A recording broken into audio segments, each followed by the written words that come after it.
नमस्कार। PP news line में एक बार फिर आपका स्वागत है और मैं हूं दर्शपाल गुप्ता। 100 साल के बाद जम्मू में जिस तरह से त्रासदी आई, हिला के रख दिया लोगों को। 100 साल पहले कुछ और समय था, आज कुछ और है। लोगों के घर उजड़ गए, घरों में मलबा, पानी, सामान उजड़ गया, खाने पीने का टूट के घर से बेघर हो गए, कई कीमती जानें चलेगी। लेकिन इस बाढ़ के बाद जम्मू के अंदर या जम्मू कश्मीर के अंदर बाढ़ के क्या निशान होंगे, अपने कौन से निशान छोड़ जाएगा, ये हम जानते हैं कि बादल ज्यादा देर नहीं चलेंगे, 1 या 2 दिन और चल सकते हैं, उसके बाद तो बंद हो जाएंगे और पानी भी कम हो जाएगा तभी का। लेकिन लोगों का जनजीवन जो है वो पटरी में आ पाएगा या नहीं, क्या हालात होंगे जम्मू के।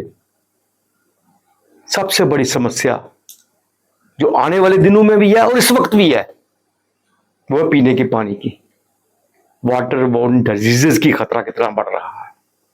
क्या होगा बाद में भी, महामारी का डर लोगों के दिलों में समाया हुआ है। आज हमारे साथ हैं डॉक्टर भारत भूषण गुप्ता। उनसे हम जानना चाहेंगे कि इस स्थिति में जबकि लोग पानी की बूंद बूंद को तरस रहे हैं, जैसा भी पानी मिलता है उसे शुक्र करते हैं और उसे पीने के लिए दौड़ते हैं, इन हालातों में हमें किस तरह से पानी पीना चाहिए, किस तरह से अपना जीवन जीने की कोशिश करनी चाहिए, और महामारी आ गई तो क्या होगा। बड़ी अजीबोगरीब सिचुएशन है।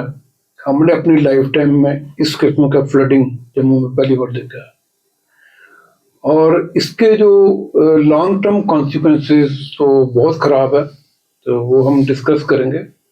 बट इमीडिएटली जैसे आपने कहा कि वो पानी की प्रॉब्लम है, जैसे दूषित पानी। अब देखिए, जब भी फ्लडिंग होगी तो इसमें सीवरेज की कंटेमिनेशन होती है। तो this sewerage contamination can lead to number of diseases. पहले तो कई जैसे इन्फेक्शन है, बैक्टीरियल इन्फेक्शन है। जैसे इन दिनों पिछले कोई 10 दिन में आई एम ए गैस्ट्रोएंटरोलॉजिस्ट और I am seeing number of cases of diarrhoea, acute severe diarrhoea और साथ में बुखार। ये जो चीज है, it is going to rise because ultimately it is contaminated water which is being used and which is being supplied. अब कोई कहे कि भाई इसकी, जैसे आपने कहा कि पाइपें फट गई हैं, टैंकों का पानी, I don't think this is a 100% drinkable water. Public को इसके लिए थोड़े प्रिकॉशन लेने पड़ेंगे और प्रिकॉशनरी मेजर्स को होल्ड करना पड़ेगा। अब ये देखिए, ये कर क्या सकता है ये दूषित पानी। एक तो बैक्टीरियल डिजीजेस हैं, जैसे फॉर एग्जांपल डायरियाज वगैरह हो गए। अब डायरियाज के भी कई कारण हैं, जैसे अब इसमें जो शिगला, giardia, amoebic infections, they are going to rise. Number one. Number two, in the long run, we are going to have much more of typhoid fever, paratyphoid fever. And then, जब पानी इकट्ठा होगा, तो जब फ्लड इवन रिसीव भी कर जाते हैं, तो उसमें वेक्टर बॉर्न डिजीजेज आ जाएंगी। जैसे for example, it will be stagnant water is a breeding ground for mosquito. बिल्कुल। और मॉस्किटो रिलेटेड डिजीजेज अभी भी गवर्नमेंट ने डिफरेंट पेपर्स में डालना शुरू कर दिया कि please take this precaution because stagnant water is a breeding ground for mosquito. And mosquito से 3 बीमारियां जो है बहुत कॉमन है। One is malaria, second is dengue and third is chikungunya.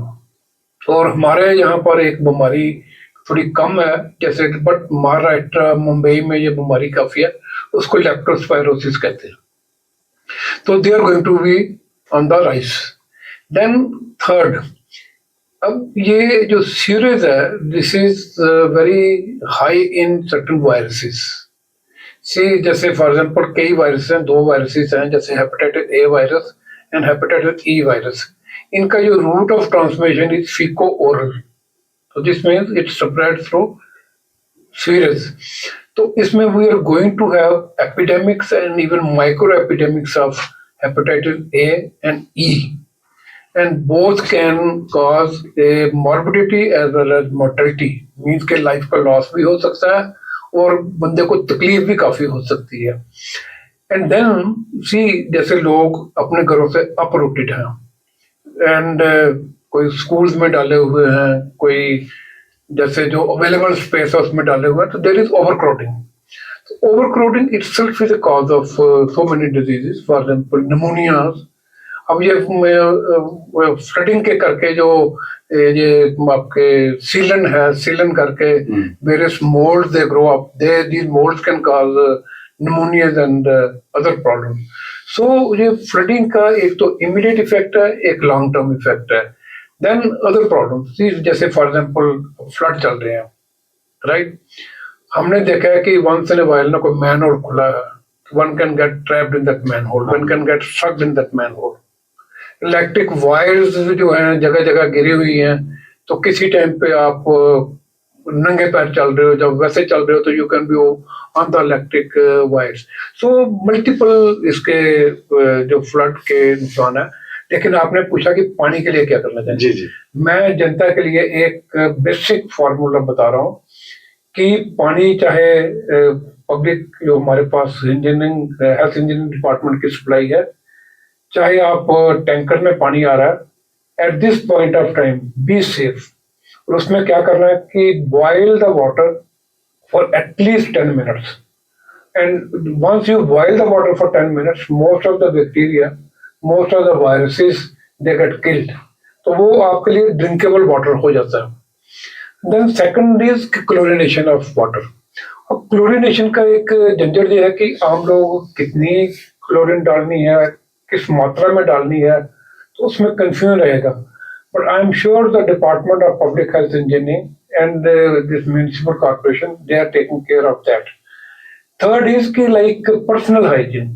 Personal hygiene is very very important. जैसे आप कोई flooded area से आ रहे हो, रेन वाटर आपके पास पड़ रहा है, now your body and clothes and hands are likely to be contaminated. तो उसमें हैंड वॉशिंग जो है that is very important. और हैंड वॉशिंग कैसे करनी है? with soap and water और at least for 20 seconds, not difficult. So और चौथी चीज है कि अब देखिए there is a disruption of electricity. Because of the disruption of electricity, your refrigerators are not working, right? So जो stored food है that is likely to be contaminated. तो उसमें क्या करना है कि जैसे कोई आप जब भी आप खाना खाना है तो खाना ताजा बनाइए, गरम गरम खाना खाइए, and don't store it if the electric gadgets are not working. तो ये प्रिकॉशन जो है ना आपके लॉन्ग रन के लिए बहुत अच्छी हैं. And this will save a lot of your expenses. This will save a lot of morbidity. Hospitals full हो जाएंगे अगर आप इन चीजों का ध्यान नहीं रखोगे.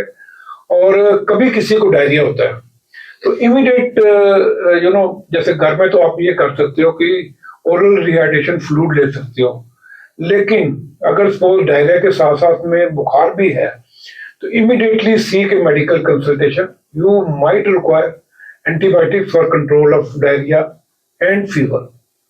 तो डॉक्टर साहब, ये आपने जो 3-4 डिजीजेस बताई हैं, आपने मलेरिया बताया, डेंगू बताया, और इनके क्या लक्षण कैसे पता चलेंगे कि हमें ये बीमारी है और हम उसका तुरंत इलाज करवा लें? बिल्कुल ठीक है. देखिए मलेरिया का एक कॉमन है कि fever, initially you will have weak symptom, body aches, joint pain. But malaria का classic fever is with chills and rigors.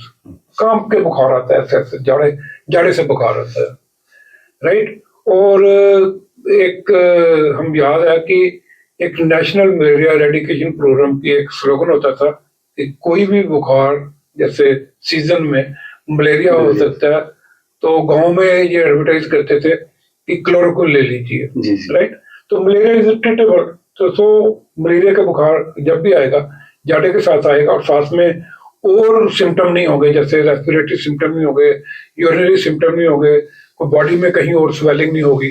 तो this is malaria. No second is dengue. No dengue we see every year, we see after the fall of rainy season. और dengue में particularly it is called as bone breaking fever. इसमें मतलब joint pain और body pain इतनी ज्यादा होती है कि आदमी सोचता है कि मुझे क्यों हो रही है। जब साथ में बुखार आता है तो वो लगता है कि हाँ जी डेंगू फीवर है, वो इन्वेस्टिगेट करते हैं तो इट इज डेंगू फीवर। अब डेंगू फीवर की भी दो किस्में हैं, एक हेमरेजिक डेंगू फीवर होता है, राइट, तो एक डेंगू शॉक सिंड्रोम होता है। डेंगू शॉक सिंड्रोम तो इट इज लाइफ कंज्यूमिंग, नुकसान कर सकता है जिंदगी का।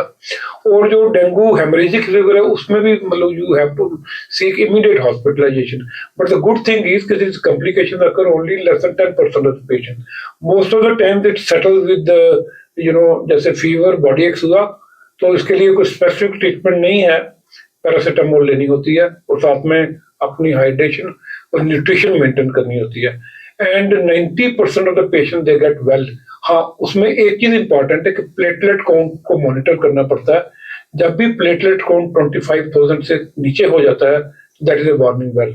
10,000 से नीचे होता है तो कहीं भी ब्लीडिंग हो सकती है, तो उसमें भी घबराने की बात नहीं होती, because platelets transfusion are available in our hospital in the centres, और इसमें मोर्टेलिटी कम होती है, provided you are aware of this. जैसे आपने पूछा, लक्षण का पता होना चाहिए और ये भी पता होना चाहिए कि भाई इन्वेस्टिगेट जरूर कर लेना चाहिए।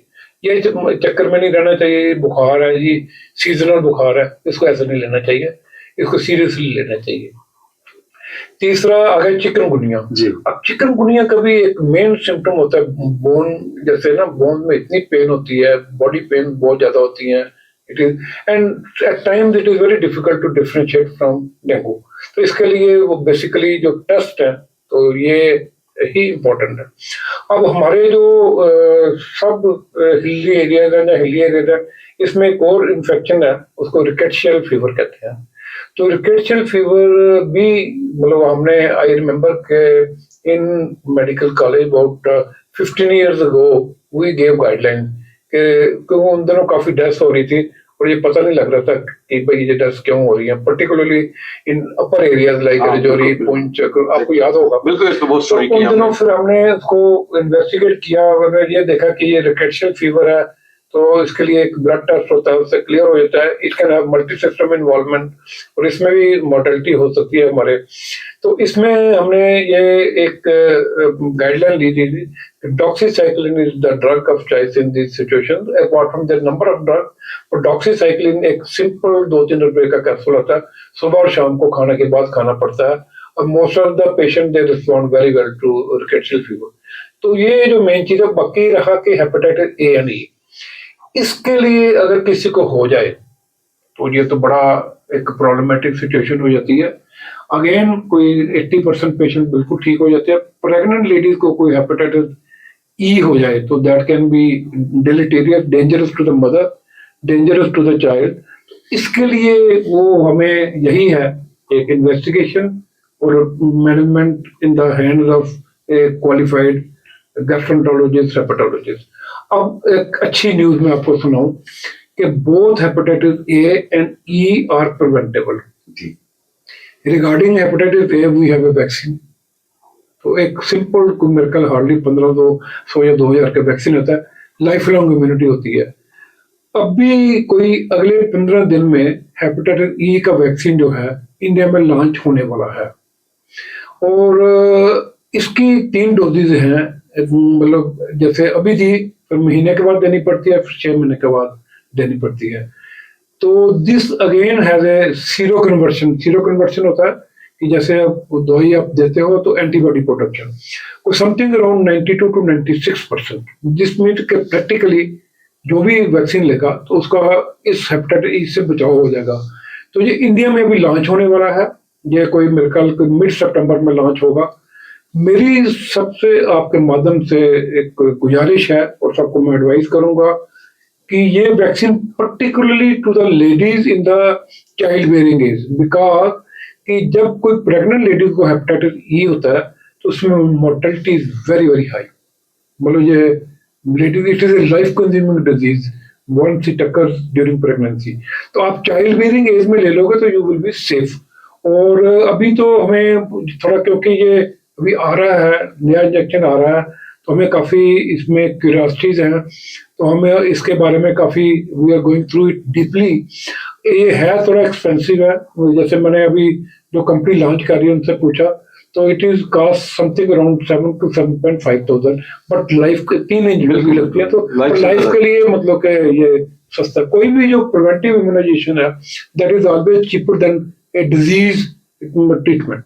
तो मैं अच्छा सॉरी डॉक्टर साहब, इस वक्त में जो जम्मू की स्थिति बनी हुई है, आपने बड़ी अच्छी बातें बताई कि प्रिकॉशन लेना चाहिए, पानी किस तरह से पीना चाहिए, और ये इस हालात में लोगों के घर भी उजड़े हुए हैं और मलबे के नीचे से चंद दिनों के बाद कई जानवर मरे हुए निकलेंगे, महामारी फैलने का भी अंदेशा है। तो प्रिकॉशन के लिए लोगों को, आम लोगों को, मतलब इतना सब कुछ होने के बावजूद भी उनको इससे बचाव के लिए कुछ ऐसी कोई चीज साथ में रखनी चाहिए, लेनी चाहिए, कुछ ऐसा है?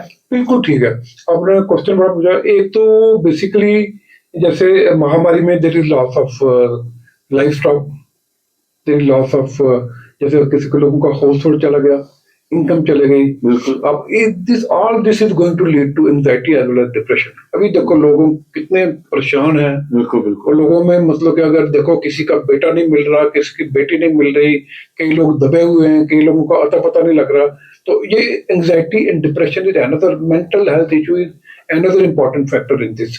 अब ये रहा कि प्रिकॉशन क्या लेनी चाहिए।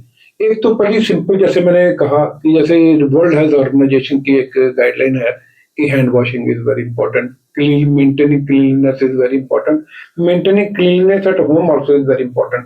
अगर आप किसी फ्लड एरिया से आते हो, आपके कपड़े जो है उसके फ्लड वाटर से कंटेमिनेटेड है, remove those clothes, clean those clothes, take a full body wash, right?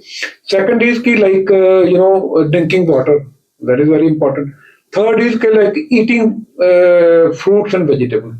See one, एक इस चीज का ध्यान रखना चाहिए कि जैसे कोई भी आपको, जैसे आप फल खाना है, उसको कम से कम को 20 मिनट या आधा घंटा पानी में रखिए, इसको 4-5 बार वॉश करिए रनिंग वाटर में, फिर उसके बाद इसको पील करिए और पील करके खाइए, बिकॉज उसका आउटर पोर्शन में भी कंटेमिनेटेड। तो ये मैं रादर इस सिचुएशन में मैं कहता हूँ अगर किसी ने फ्रूट खाना हो ना, 2 or 3 fruits are very good, banana जी, नारियल, अनार, राइट। तो अगर कोई बाकी किसी ने जो फ्रूट सेब वगैरह भी खाना है तो इसको छील के खाइए, इसको don't take it as a wholesome. और लास्टली जो हमने पहले पॉइंट डिस्कस किया कि water, it's very very important कि जो पानी है उसको बॉयल करिए कम से कम 10 मिनट के लिए।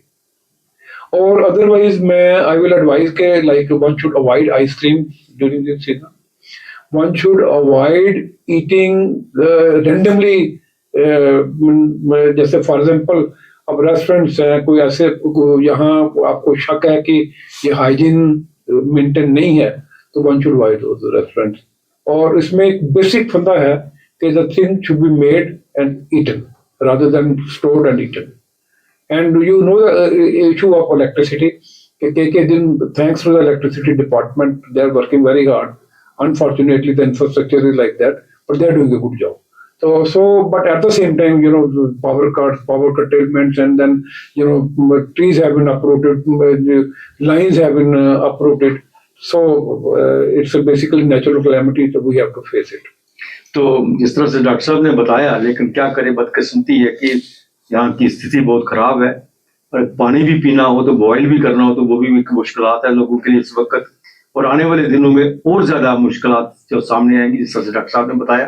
लेकिन फिर भी हमें कोशिश करनी चाहिए इन हिदायतों पे चलने के लिए, ताकि अपनी जिंदगी का बचाव हम खुद कर सकें। मैं धन्यवाद देना चाहता हूँ एपी न्यूज का कि जिन्होंने मेरे को टाइम दिया, मेरा इंटरव्यू लिया, and I am 100% sure that public is going to follow this, and this will be a sort of a service from the news side, and हमारी तरफ से तो हम हमेशा हाजिर हैं जब भी आपको हो, तो इसे पब्लिक का थैंक यू।